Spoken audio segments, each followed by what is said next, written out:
అందరికీ hi welcome to uncle kitchen zone 2024. నేను మీ ఎంజాద్. ఈరోజు వచ్చేసి ఆలు ఫ్రై అండి. పక్కాగా మనకు క్యాటరింగ్ స్టైల్లో మనకు అక్కడక్కడ పెళ్ళిళ్ళలో కానీ చిన్న చిన్న ఫంక్షన్లో క్యాటరింగ్ స్టైల్లో చేస్తారు కదా ఆలు ఫ్రై. సేమ్ అదే విధంగా మనం ఇంట్లో ఈజీగా చేసుకోవచ్చు. టేస్ట్ మాత్రం చాలా బాగుంటుంది.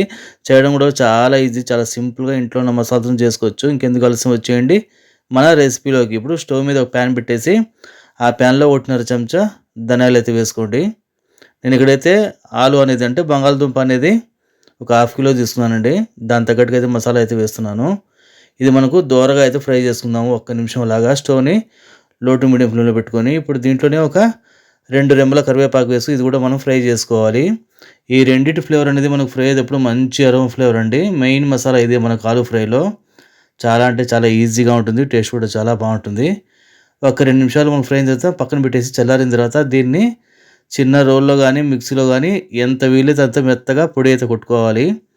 మనకు మిక్సీ కన్నా ఇలా చిన్న రోల్లో అయితే దీన్ని బాగా దంచుకున్నామంటే ఈ విధంగా క్రష్ చేసుకుంటే పొడి అనేది మంచి అరోమా ఫ్లేవర్ వస్తుందండి. మెత్తగా మనకి ఎంత వీలైతే అంత మెత్తగా అయితే పొడి కొట్టుకోవాలి. చూస్తారు కదా మన మసాలా రెడీ అయిపోయింది. ఇప్పుడు దీన్ని అయితే పక్కన అయితే పెట్టేద్దాము. స్టవ్ మీద ప్యాన్ పెట్టేసి ఆ ప్యాన్లో 3 చెంచాల నూనె అయితే వేసుకోవాలండి. నూనె అనేది మనకు 3 చెంచాలు ఖచ్చితంగా పడుతుంది. ఎందుకంటే మనం దీన్ని నూనెలో ఫ్రై చేసుకోవాలి. నీళ్ళలో అయితే ఉడకపెట్టడం లేదు. ఉల్లగడ్డ ముక్కల్ని అంటే బంగాళదుంప ముక్కల్ని. మనకు ఆయిల్ వేడెక్కిన తర్వాత ఒక హాఫ్ స్పూను జీలకర్ర అయితే వేసుకోవాలి. అవి చిటపటలాడిన తర్వాత వెంటనే ఒక మీడియం సైజు ఎర్రగడ్డని అయితే కోసి వేసుకోవాలండి. మనకి ఇక్కడ జీలకర్ర అనేది ఎక్కువ మాడకూడదు. జస్ట్ అవి చిటపటలాడిన తర్వాత వెంటనే మనం ఎర్రగడ్డలు వేసి ఫ్రై చేసుకోవాలి. దాంట్లోనే ఒక 3 పచ్చిమిరపకాయలు అయితే సగం కట్ చేసి వేసుకున్నాను. దీంట్లో పచ్చిమిరపకాయలు కూడా మనకు అక్కడక్కడ వస్తుంటే ఈ ఆలు ఫ్రైలో చాలా బాగుంటుంది. ఒక్క 2 నిమిషాలు అయితే మనము స్టవ్ని పూర్తిగా సిమ్లో పెట్టేసి ఫ్రై చేసుకుందామండి. ఇక్కడ నేనైతే ఉర్లగడ్డలు అయితే హాఫ్ కిలో అయితే తీసుకున్నాను. ఈ విధంగా చిన్న చిన్న ముక్కలుగా కట్ చేసుకున్నాను. మనము నీళ్ళలో ఉడకపెట్టకుండా ఆయిల్లో ఫ్రై చేసేటప్పుడు ఉర్లగడ్డ ముక్కల్ని చిన్న చిన్న ముక్కలుగా కట్ చేసుకుంటే తొందరగా మనకు ఉడుకుతాయి. అలాగే మనం వేసిన మసాలాలు కూడా బాగా పడతాయి. ఇప్పుడు ఉర్లగడ్డ ముక్కలు వేసాం కదా, ప్యాన్లో 4 పక్కల మనము ఉల్లిగడ్డ ముక్కలను అయితే బాగా కలుపుకోవాలి. ఈ విధంగా చేయడం వల్ల ఏమంటే మనకు ముక్క అనేది అన్ని ముక్కలు పర్ఫెక్ట్గా ఉడుకుతాయి. ఇప్పుడు దీంట్లో కొద్దిగా పసుపు అయితే వేసుకుందాం. అలాగే రుచికి తగ్గ ఉప్పు వేసుకొని మనం వేసిన ఉప్పు పసుపు మొత్తం ఉర్లగడ్డ ముక్కలకు బాగా పట్టేలా కలుపుకోవాలి. ఇది మనకు పక్కా క్యాటరింగ్ స్టైల్ అండి. కానీ టేస్ట్ మాత్రం చాలా బాగుంటుంది. కొన్ని క్యాటరింగ్స్లో అయితే ఈ విధంగా చేస్తుంటారు.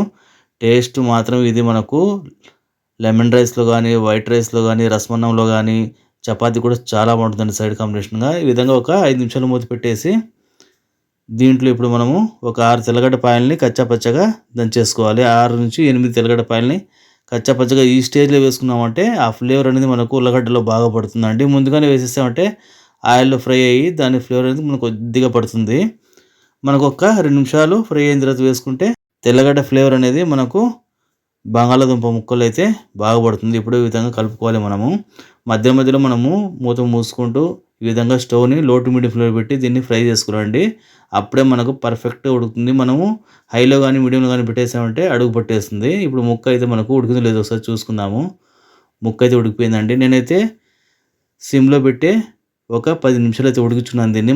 మనం వేసిన నూనె అలాగే ఉల్లగడ్డలో ఉండే నీళ్ళతోనే ఇది బాగా ఉడికిపోతాయండి. ఒక 10 నిమిషాలు మూత పెట్టి అప్పుడప్పుడు కలుపుకుంటూ ఉండాలి తీసి. ఇప్పుడు మనం పొడి కొట్టుకున్న ధనియాలు అలాగే కరివేపాకు పొడి ఉంది కదా, అది వేసేసి కారం అయితే నేను ఒక హాఫ్ స్పూన్ అయితే వేసానండి. ఇది గుంటూరు కారం. కారం ఎక్కువగా ఉంటుంది కాబట్టి మీరు టేస్ట్ని బట్టి వేసుకోవచ్చు. నేనైతే కరెక్ట్గా ఒక హాఫ్ స్పూన్ అయితే వేసాను. కొంచెం స్పైసీగా తినే వాళ్ళైతే ఇంకొద్దిగా వేసుకోవచ్చు. మనం వేసిన మసాలా మొత్తం ఉర్లగడ్డ ముక్కలకు బాగా పట్టేలా కలుపుకోవాలి. స్టవ్ అనేది ఇక్కడ లో టు మీడియం ఫ్లేమ్ పెట్టుకోండి. ఎందుకంటే మనం పొడి మసాలాలు వేసాం కదా, అది మాడకుండా మనం ఈ విధంగా కలుపుకుంటూ ఉండాలి ఒక నిమిషానికి ఒకసారి. ఈ విధంగా చేయడం వల్ల ఏమంటే మనం వేసిన మసాలాలు మొత్తము ఉర్లగడ్డలో బాగా పడుతుందండి. మనకు ఇక్కడ ఉర్లగడ్డ అనేది పొడిగా రావాలి, మరి ముద్దగా కాకుండా ఈ విధంగా చూసి కలుపుకుంటూ ఉండాలి. మనం ప్యాన్లో 4 పక్కల దాన్ని అడ్జస్ట్ చేసుకుంటూ అప్పుడే మంచి అరోమా ఫ్లేవర్ వస్తుంది మనకు. మనం వేసిన మసాలా అనేది ఉల్లగడ్డల్లో మంచి అరోమా ఫ్లేవర్. ఇక్కడ కొద్దిగా నీళ్ళైతే చల్లానండి నేను. ఎందుకంటే మనకు అడుగు పట్టే ఛాన్స్ ఉంటుంది కాబట్టి కొద్దిగా నీళ్ళు చల్లుకున్నామంటే మనకు బ్యాలెన్స్డ్గా ఉంటుంది. ఎక్కడ కూడా మనం వేసిన పొడి మసాలాలు అడుగు పట్టకుండా ఉర్లగడ్డకు కోటింగ్లా పడుతుంది మనం వేసిన మసాలా అనేది. జస్ట్ కొద్దిగా గుప్పెడు నీళ్ళు చల్లుకుంటూ సరిపోతుంది. మరీ ఎక్కువ వేసామంటే మనకు ఉర్లగడ్డ అనేది ముద్దగా అయిపోతుంది. అలా కాకుండా మనకు పొడి పొడిగా రావాలంటే జస్ట్ మనం మసాలాలు మాడకుండా ఒక గుప్పెడు నీళ్ళు చల్లుకుంటూ సరిపోతుంది.